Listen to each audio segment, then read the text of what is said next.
And we're back with Rage in the Cage. I'm Frank BamBam Horak. And I'm Mikey Schwaggs. We're going to get into the UFC on FX1. If you're an MMA fan, it was an absolute great night. We had the prelims for 3 hours on Fuel. And let me just get into the prelims real quick. I wasn't aware that they were on Fuel, and apparently I don't have Fuel, the package, in my house, so I had to end up watching the prelims on Fox Deportes. Nice. So I learned a little bit of Spanish while watching the UFC. How else are you going to learn? Now you know how to Well, I took 4 years of Spanish, and I probably learned more watching those 3 hours on Fox Deportes than I've ever learned in my 4 years of Spanish. Outstanding. It was just an interesting night, to say the least. Well, it was a great night of fights. We're going to talk a little bit about the main card. Let's get into let's get right into it. And heavyweight battle. Winner pretty much kept his job. Loser's most likely going to be on the way out of the UFC. Talking about Pat Barry versus Christian Morecraft. And the fight was... It was a pretty good fight. It was a great fight. It got off to a bang right away. They were throwing heavy leather, these heavyweights. I really... All right, yes, they were throwing heavy leather, sure. They weren't? I guess so. I just love the matchup, 6'6" versus 5'11". Yeah, you just love seeing big guys go against little guys. I just like that little matchup. Yeah, it was a good matchup. And Barry held his own. Barry. He got out of some the guy's name is Pat Barry. I said Barry. You keep saying Barry. It's Barry, not Barry. All right, not Barry. Pat Blue Barry. Anyway, he got out of some submissions. I mean, granted. Oh my God, that armbar! You know, Christian Morecraft isn't known for a great submission artist. Yeah, the guy's not a Brazilian black belt. No, but still, Barry. He's still good. He got out of it, and then with the big knockout, it was an impressive win. I believe I did call. If he lost that fight, he was pretty much on his way out of the UFC. I believe I did call first round knockout. I don't think anybody likes a two-throwing horn. If I am not mistaken. I think we both picked Barry. But I was right. Well, before we get into the dot. Let's tell our viewers. I was right on the dot. Stop interrupting and let me finish. You're such a little crybaby. Let's tell our viewers a little thing that we're doing. We have a little bet. Okay, yes, we have. Little bet going on. I'm going to keep on interrupting Frank because I know he hates it. Oh, relax. We picked 3 fights off the card. Well, no, explain the bet.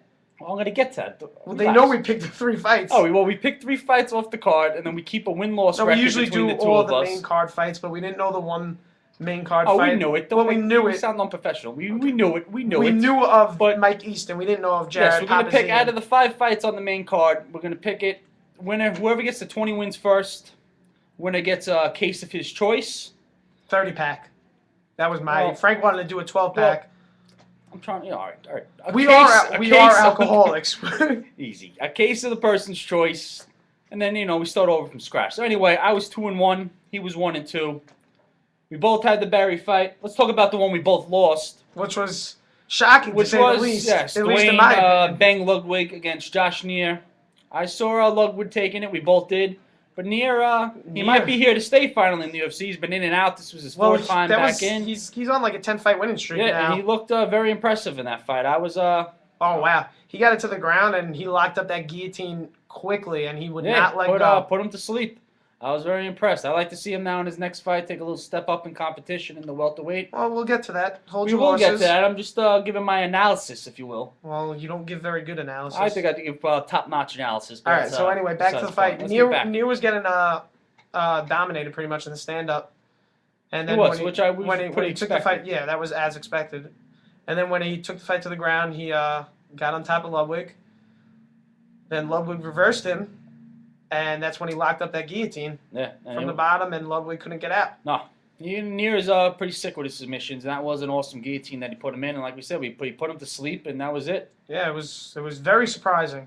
It was. I didn't see it. I definitely thought if Neer was going to win, it was going to be one of those like grinded out wins, like into the 3rd round. Definitely not submission. Not a 1st round submission like that. Definitely did not see that happening. That definitely blew my mind, and Neer is here to stay in the UFC. It certainly looks that way. Then we move on to the main event.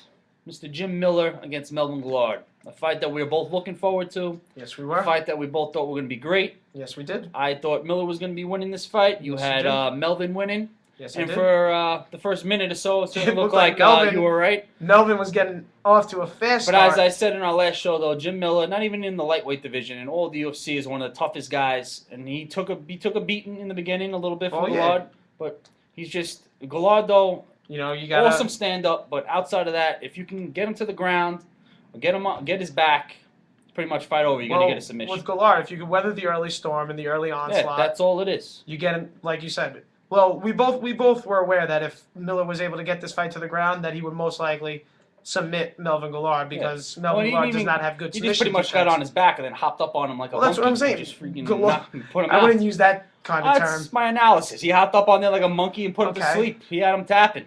All right. Well, anyway, moving on. And moving on from that, yeah, like we said, Guillard's got no submission defense. You saw it in his last fight with Lozon. He got choked out. And he got choked out again by Miller, who's got some insane jiu-jitsu. Absolutely. And he moves right back up into the title contention. Not obviously not like a title shot right away or anything, but he moves right back up. And Guillard, unfortunately for him, he's dropping down.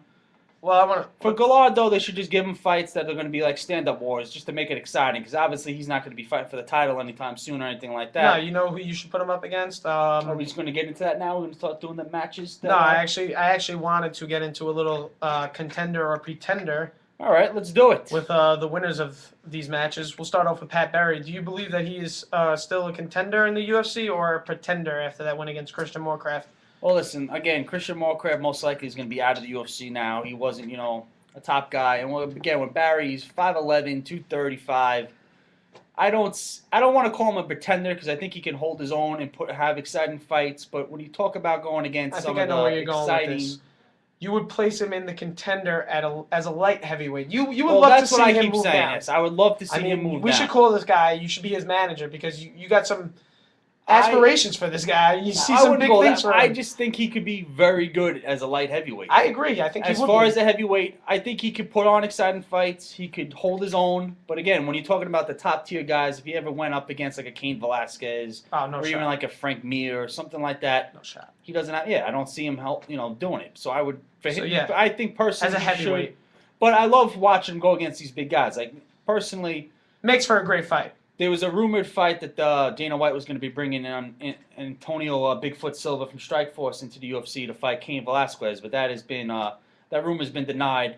But if he does bring Bigfoot in, I like to see him go against Pat Barry, another huge guy against a small guy. That would be a good fight. I think that would be an interesting fight. Absolutely, that's a fight that I would like to see. And I don't think Bigfoot should be thrown right into the mix with the top heavyweights right away. No, that made no sense to me at all. I think Cain Velasquez would finish him coming off. He just lost to Daniel Cormier at Bigfoot. I mean, Cormier is still... The guy was an alternate in that Strikeforce Grand Prix tournament. Exactly. He wasn't even supposed to be in it. Mixed martial arts. He should not, And I would like to see Daniel Cormier in the UFC sometime soon. Well, if he beats Barnett, wins the tourney, I think he's going to come in. He'll be a great fighter in a few years. Yeah, absolutely. But I would like to see Bigfoot come in, but definitely not get a guy at Cain's level. Well, Pat Barry would be a perfect guy to see him go I think sooner rather than later we're going to see all these Strikeforce guys coming over to the UFC.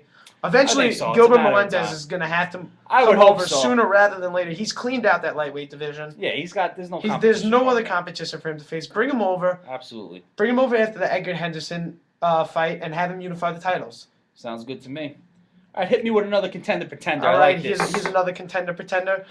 Josh Neer. Do you have him as a contender or a pretender after that victory over Dwayne Bang Ludwig? Listen, it was an impressive win. Did not see it coming. Again, he's been in and out of the UFC. I can't say he's a contender after just that one win. I like to see him, though, like I said, take a step up in competition. I think a fight against like a Rick Story or even like a up-and-comer like a Roy McDonald comes to mind. I think those would be two good fights for him, and then take it from there. Right as of right now, if I had to say, I would say pretender. Okay. I can't go crazy with him with one fight. After seeing what he did to Dwayne Bang Ludwig, the guy's been great in his last 3 fights. I'm going to put him up as a contender. That was a great victory. He shocked. Absolutely. He shocked many. He shocked both of us. We will count him out. Anthony said we'll never hear the guy again from UFC. Speaking of Anthony, our producer, we forgot to mention our producer, Tony. Yes. Tough Tony, yes. Tough Tony. Let's emphasize the tough because we should call him Soft Tony because he's not here tonight. He couldn't make it because he had to pick up his girlfriend. But we won't even get into that either. Girlfriend in quotations, as you can see.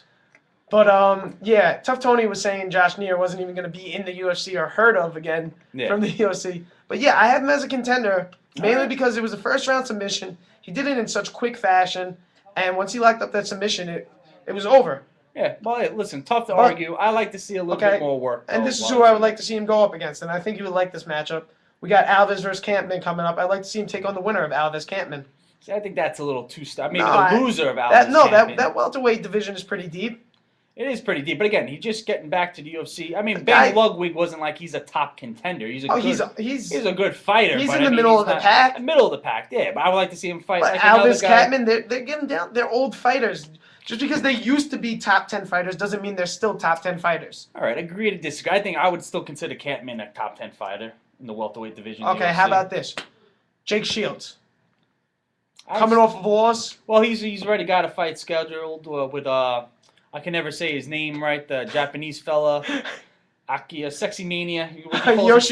Yoshihiro Akiyama. That's the fella. He's dropping down from 185 because he was terrible at 185. So he's going to try at 170. If he loses another fight, he's getting cut. Yeah, he's pretty much getting cut also. So and actually, Jake Shields, he's on 2 losses now too. Yeah, I wouldn't say. I'm not saying he's going to get cut or anything right away, but still. Yeah, that's a big 2 losses. That's a big fight for him. That's a big fight for both guys, no question about it. But yeah, I see it near. I like the story McDonald, but even I would say the loser. McDonald's tied up with what's his name coming up? Rory McDonald. You talking about? Yes, that is.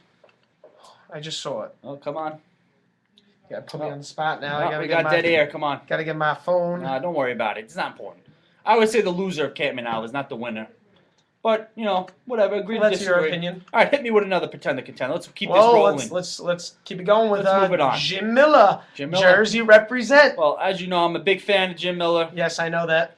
I think he's right away moving right back up to contender. Well, I said on the last show, in that tops. If he was going to win, I would like to see him have a rematch with Gray Maynard.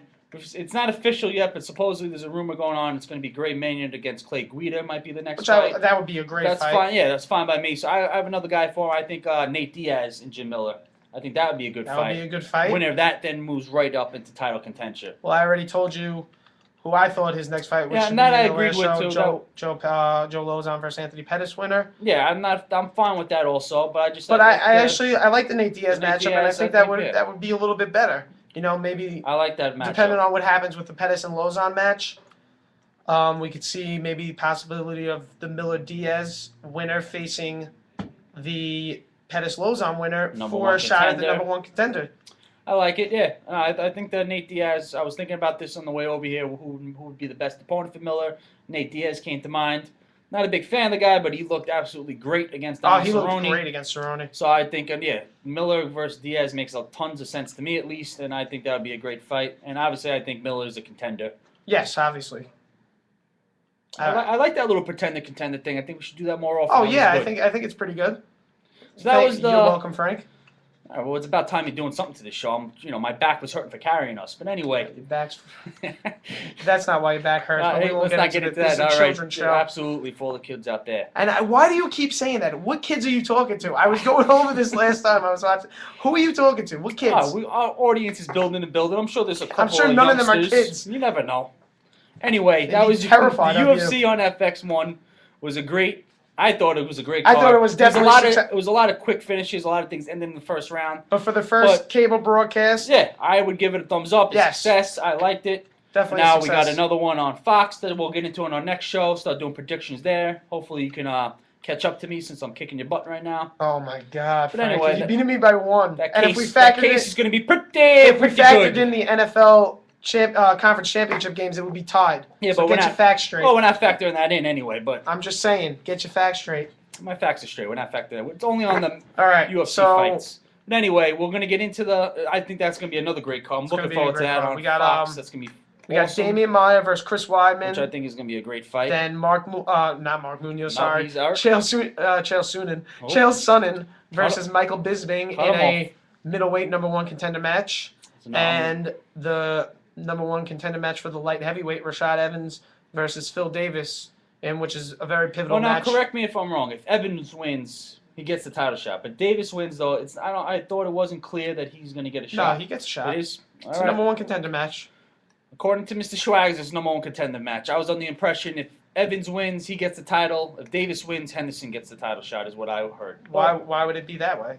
Well, because Davis still, I don't know. Hey, listen, talk to Mr. Dana White. Hey, this is what I heard. I got no problem with that, but that would make no sense. Why you would give one guy a title shot and then not give the other guy? Because obviously Evans has done more. But he beat the guy. If he beats the guy, what makes you say that he doesn't? I'm not saying. I'm just telling you what I heard. Listen, I'm not saying you said it. I get so angry. I get angry because it makes no sense. Hey, Hey, what do you want me to do? Why does Radio Shack ask for your phone number when you're buying batteries? It doesn't make sense either. They don't do that anymore. Well, they used to, and it made no sense to me when they did. Stop stealing jokes from people. Hey, that's all me. I don't know what you're talking about. It's not all you. All right, anyway, that does it for Rage in the Cage with Bam Bam and Schwaggs. Tune in next time as we break down the UFC on Fox. We're also going to get into a little Conde Diaz. Which I'm looking forward to. Super Bowl talk. Also get into George St. Pierre. Looking for early return to the octagon. Yes. So please